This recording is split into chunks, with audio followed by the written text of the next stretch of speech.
So we're going to have the very special experience of 3 Torah scrolls being taken out this Shabbos morning.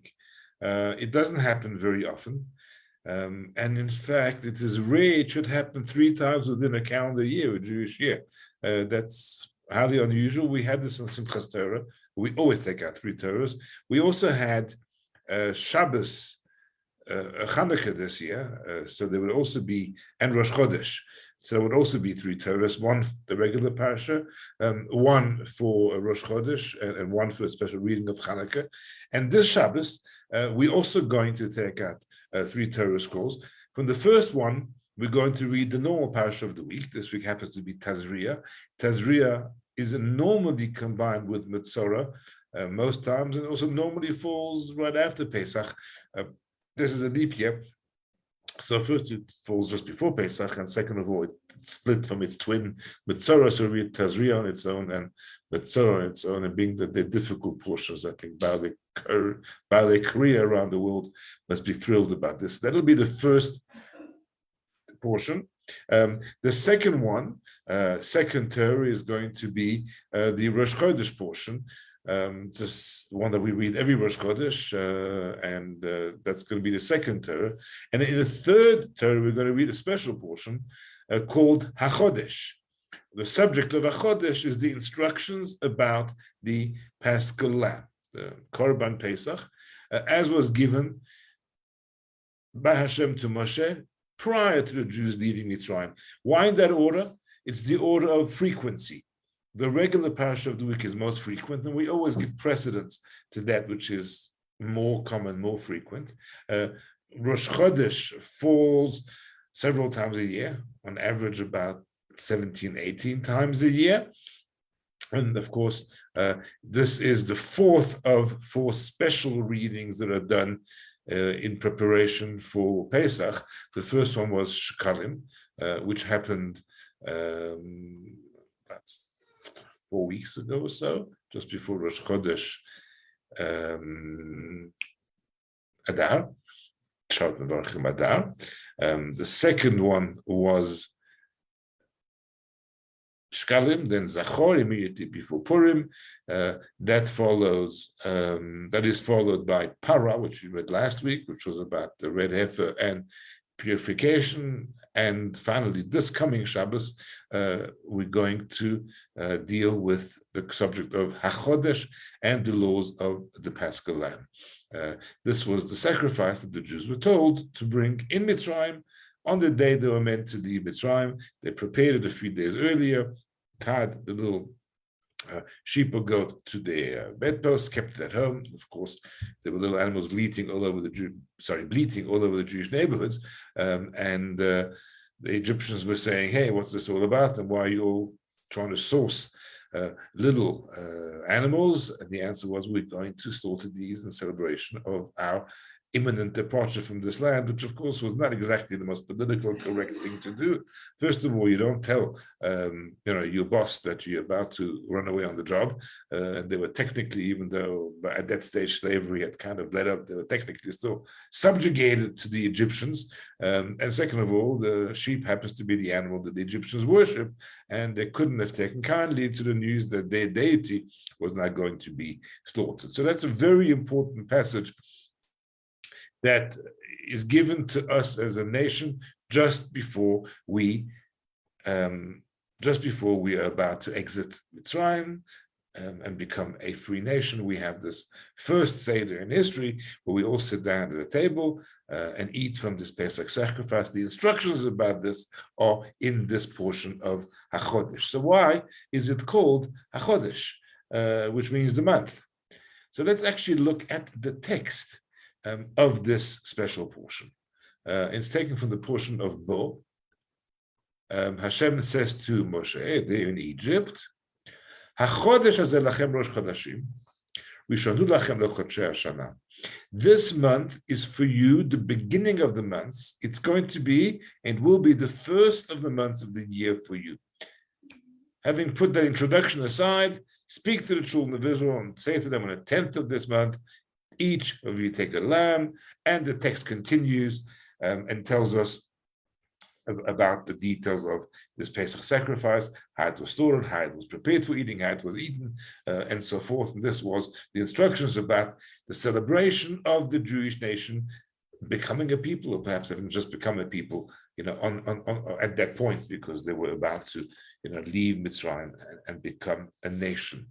What is strange is this intro over here.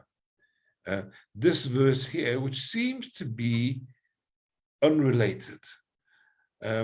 Why are we told before leaving Mitzrayim about this month being the beginning of the month? It's a very important law. It's a very important concept because that's all about the Jewish calendar. From this verse are deduced all of the laws of how a calendar works.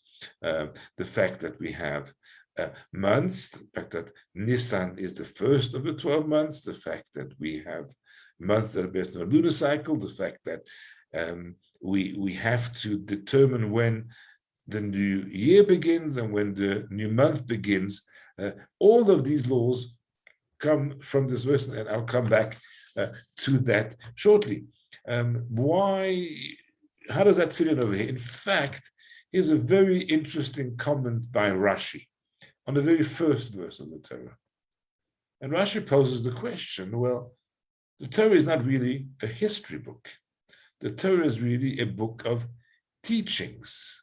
So if that's the case, why does it begin with the history? And Rashi quotes a Rabbi Isaac. It's not clear who this Rabbi Isaac is, and legend has it that that's actually his father, and he wanted to give credit to his father at the very beginning of his book, and therefore quoted him right there to give credit for all the teaching he received from his father, who was a great man, a great tzaddik, and many stories. So Rashi is known as Rabbi Shlomo Yitzchaki because his father was Yitzchak or Isaac. So he wanted to get his father's name in. So that's the question that Rashi poses, and it's based on the Yalkut Shimoni, and says really, chapter 12, verse 2, this should have been the first verse in the Torah. And why is that? Says Rashi, because that is really the first commandment given to Israel. Now, there were other commandments, of course. There was the commandment of circumcision given to Avraham Avinu. There was the mitzvah of Maaseh, which was given by Yitzchak, the tithes, which were practiced by him. There is the mitzvah of Gid Hanasheh, not eating from that nerve in the hind leg of the animal, which was given to Jacob and family and so forth. So those were mitzvahs, but they were given to individuals. There wasn't the Jewish nation. The first mitzvah given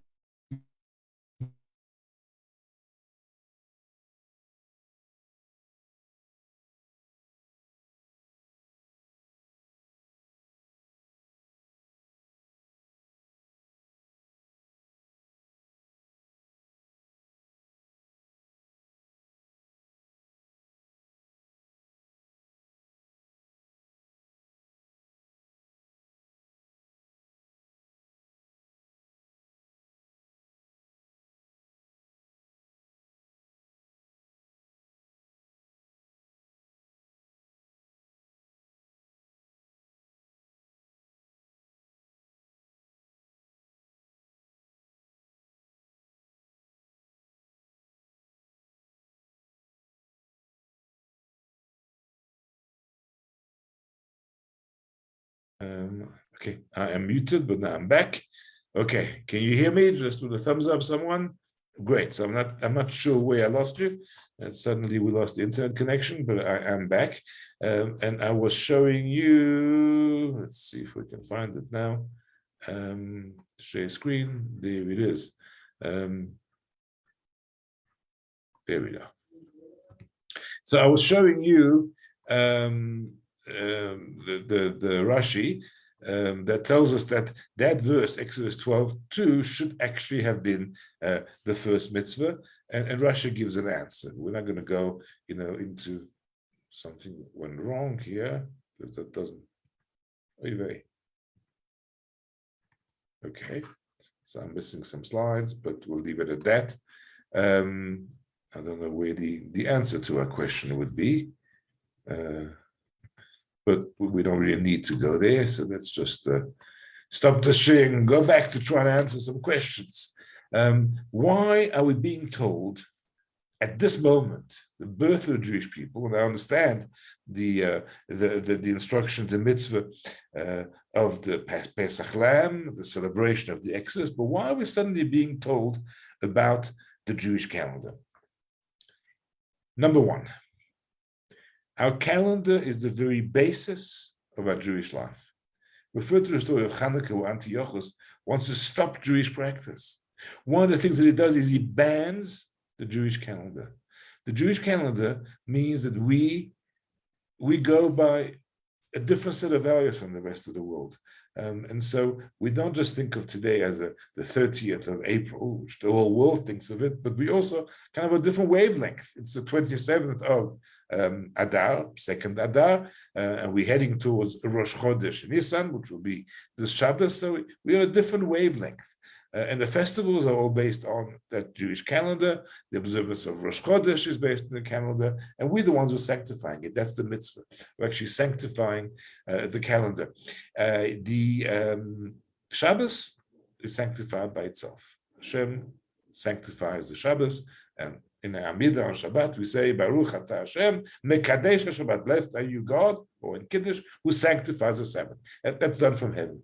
But the festivals, because of this mitzvah establishing the Jewish calendar, are sanctified by the Jewish people. Of course, there's a Sanhedrin, there's a procedure involved, but we humans sanctify time, and that is the very basis of our nation and the beat by which we actually go around our life, the rhythms by which we kind of beat a drum. So when we do the Amidah for Yom Tov, for example, we don't say Mekadesh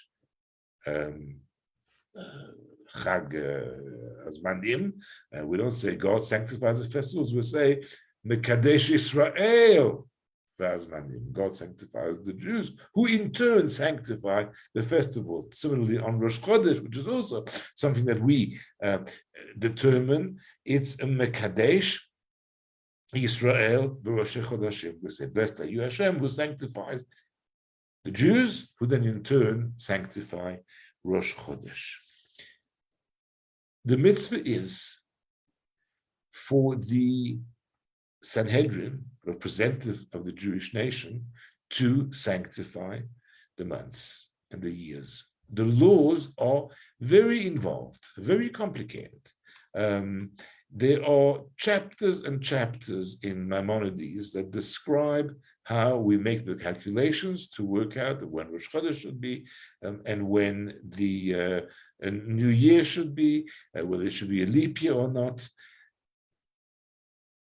In days of old, it was, of course, done on an ad hoc basis, after a visual sighting of the new moon and seasons that determined whether we would have a leap year or not. And I discussed this, I think, about 2 months ago when the month of Adar began, and we discussed the concept of a leap year. There is a whole body of law that is actually part of the oral law. It's not in the text. The written text you saw, it's that one verse, and everything is based on that. And that is a very important way of starting the mitzvot, by telling us that there is a written text, there's an oral law. And in some cases, the written text will give us a lot of detail and will explain to us what the laws are about. But usually, there's a written text in the Torah, and there's the oral interpretation that Moshe got verbally from Moshe Mount Sinai and transmitted and continued to be transmitted verbally. So the oral law are not man-made laws, they're not rabbinic laws, they are rabbinic laws, but that's not the oral law. So, classical example, we had the Karaites. The Karaites did not believe in the oral law, so they took everything written in the text. Literally, there was no interpretation. It says you shall wear the tefillin between your eyes. Well, that was here. Okay. Now, there's an oral law that says ben enechem means, well, kind of in line, but on your head, but in line. So you see people, doing davening compulsively, obsessively, sometimes adjusting the tefillin, even with mirrors, to make sure it's in the right position, because it has to be bein einecha, it has to be in line with this. But it doesn't mean literally here. There are many other examples of the Karaites who reject the oral law and therefore do things, and it ended up being a different religion, totally different practice, because there was a rejection of the oral law and many other reincarnations of that idea up to current times, even where people reject any interpretation of the Torah, and when I talk about people who reject even the divine origin of the Torah, but who reject that there is an oral law. The very first law we are given is one where the text is lacking. The text is lacking all of the oral law. It's very brief, and we can't understand anything about how to do a calendar from the words, this month is for you the first of months. It's just not sufficient. And so we're being taught right at the beginning of law giving, we're being told there's a written text, and there is also with it the interpretation, which Moshe, in this case, will get on from Hashem and Mount Sinai, and will then transmit to the people. The Gemara refers to this concept as mountains hanging by a thread. It's a very interesting image in the mind. It was actually for those who did Chagiga recently in Daf Yomi, that image is used there and examples are given. But can you imagine you're hanging a full mountain by a thread? You got a verse on which you're trying to hang the full body of law, a beautiful image of that.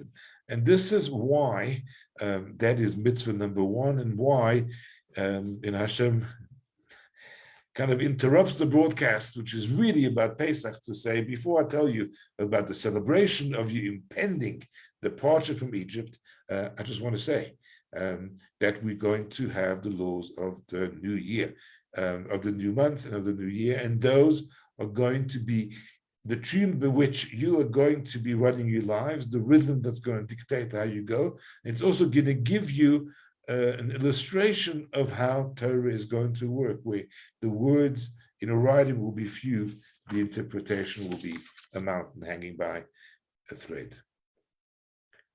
Also extremely significant that the Jews were told at the time of Exodus that this would be the first month, meaning that our Jewish calendar, and we know that the Nisan is called Chodesh HaRishon, and the seventh month is actually the month of Tishrei, which we normally think of as the beginning of a year. It is in a certain sense the beginning of the year. There's dimensions, but the Rosh Hashanah that's celebrated in Tishrei is the universal New Year. It is the anniversary of the creation of the world, which is not our holiday, not our joy, that affects all of mankind, and therefore it's universal New Year, celebrating the creation of the world, of Adam and Eve, first humans, and of the proliferation of mankind, who then went about, doing what they were placed on earth to do, for the most part, except when they erred and sinned and so forth.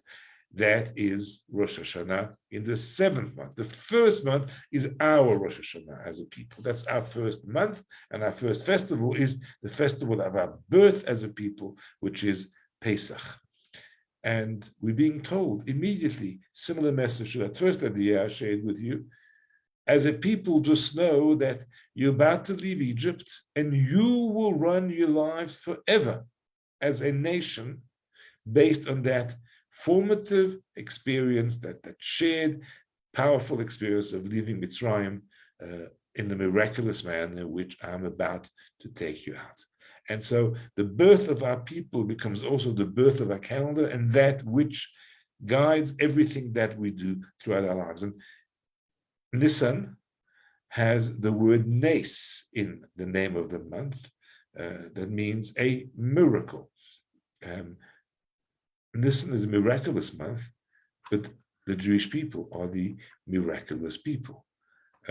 The Jewish people are the people whose survival totally and absolutely defies all those laws of nature. We're being told that right away. And as I mentioned a couple of weeks ago, was on the 7th of Adar, I spoke about the linear nature of history, where, as opposed to the circular or spiral nature of history, the history of the Jewish people is miraculous in that it has a beginning, but it doesn't have an end. The end, of course, will be Mashiach when the world reaches its ultimate goal. But for now, we kind of on this journey that doesn't end, because the Jewish people, though it is like the moon, HaChodesh HaZelachem, has waxed and waned in terms of its fortunes, and times when it was up and times when it was down, but it is not a nation that has a beginning point and an end point, and where history ends, because it's a miraculous nation.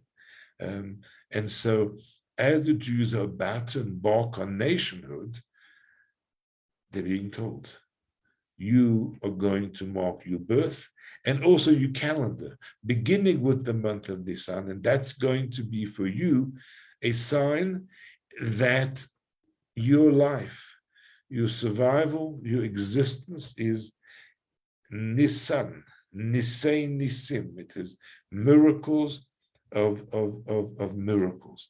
And so our Rosh Hashanah, our beginning, is not the 1st of Tishrei, which is universal creation of the world and everybody. It's the month of Nisan. That's the first mitzvah. It had to be interjected at that point, even before we started talking, before Hashem started telling us about leaving Egypt. He had to put that notion in our head very importantly, that we are a nation born in this and the months of miracles, and that is what is going to inform, that is what it's going to assure our miraculous survival through all the challenges we're going to meet. And a final thought for today. Why is this, it would seem, the first mitzvah? And Rashi says it's the first mitzvah given to a people.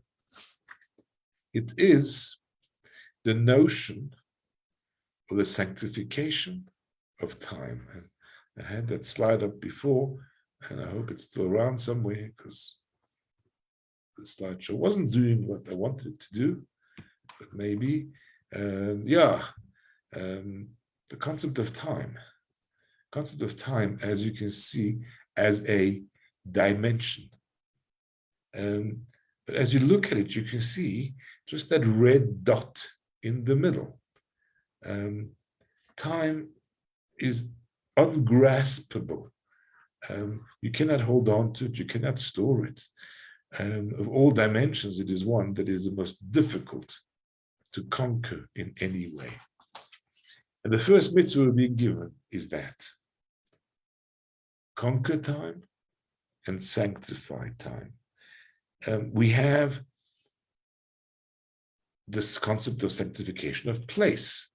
And that makes a lot of sense. You kind of take a place and you dedicate it, and you can come back to it. You can leave your shul and you can come back into it, and it's still there and remain there. And so to us, sanctification of sacred spaces is something we can grasp, because the dimension of space is one which we can relate to. The concept of a sanctification of time is very complex, because we don't see time as something tangible that we can hold on to. And even though that diagram is supposed to show how time is a dimension, but still, we know that from the scientific books or programs we've read or heard, but we don't really see time, conceptualize time as a dimension. And here comes along mitzvah number 1 and says, you humans have the ability, the power to consecrate time. God, says Hashem, consecrate time with Shabbos. And inevitably every 7th day is going to be the sanctified day, the holy day. But I hand over to you the power to sanctify time. And that's what the mitzvah is. It's handing over to the Sanhedrin, to our Beth Din, that job, that task of sanctifying the calendar, of determining the calendar. But it's the Beth Din's decision whether Rosh Chodesh is going to be, Shabbos, or possibly only on Sunday, if this is going to be a 30-day month. It's entirely up to the Beth Din to make that decision, usually based on eyewitness testimony of the sighting of the moon, but they could take a whole bunch of other factors into account. For example, they wouldn't really want to wait until Sunday to make it Rosh Chodesh, because they will make the first Seder on Saturday night, and that stresses us all out. So they may want to try to avoid that. So there were factors as to why they would maybe determine Rosh Chodesh on one day or another, or make it a month, 29, 30 days. Whatever the Beth Din's decision was, is what determined when Pesach is. Now think about this. Pesach is a divinely ordained holiday. If you eat chametz on that day, you're violating a Torah law. The penalty is stipulated in the Torah as very severe. You have to have your Seder. And now the rabbis come along and have the power through the Sanhedrin to actually decide which day Pesach is going to be. It's not a divinely ordained sanctification of time, but a human sanctification of time. There is I would call it a wacky law, if I may, that says that if a Beth Din determined a particular day to be Rosh Chodesh erroneously, their ruling still holds, because that's the power invested in them. Maybe they were deluded. Maybe they were fooled because false witnesses came along and decided that they wanted Rosh Chodesh to be on a certain day because it suited them. There was a group, not the Karats, but the Sadducees. They had this misinterpretation of biblical law that Shavuot always has to be on a Sunday, and so you have to start counting the Omer on Sunday, Saturday night. So they try to make Pesach always start on Shabbos, because that way the Omer would be brought on a Sunday, and that would work out for them. So they used to just sometimes send false witnesses, and the Beth Din had to cross-examine the witnesses to make sure that this wasn't a false reporting of this new moon, and that happened sometimes, that they were tricked. It could be that the members of Sanhedrin had a personal interest. They were doing it on purpose. And maybe they were misfixing the day of Rosh Chodesh negligently to a date that isn't correct because it maybe suited somebody's personal agenda, like they wanted their child bar mitzvah to be on a Sunday because that would make it easier for Bubba to come from overseas, whatever it was. And so they could fix the date of Rosh Chodesh, whatever the case may be, even if it was for totally wrong reasons. The decision of the Sanhedrin once reached held to show us the power that a Sanhedrin has in terms of controlling and sanctifying that dimension of time. And that's the first mitzvah. The first mitzvah is we as humans have the task of conquering the world and transforming it from a place of absence of Hashem into a home for God. And we're going to do it in every dimension. We're going to take every inch of this world and make it a home for Hashem. And we're not going to just limit it to the physical space. We're also going to make sure that that dimension of time that is so difficult to grasp is going to also become one that we do everything we can to sanctify. So this is why this becomes mitzvah number one in the calendar. Firstly, because the Jewish calendar decides how we run our lives. Secondly, because it's a mitzvah that has so many details, so few of which are written in the Torah to tell us the reason, the lesson of the importance of the oral laws and interpretation of the written text. Thirdly, for us to know from the very start of our existence that we are a miraculous people whose birth was during that miraculous month of Nisan. And finally, to task us with this very special obligation of conquering time and sanctifying it. Thank you.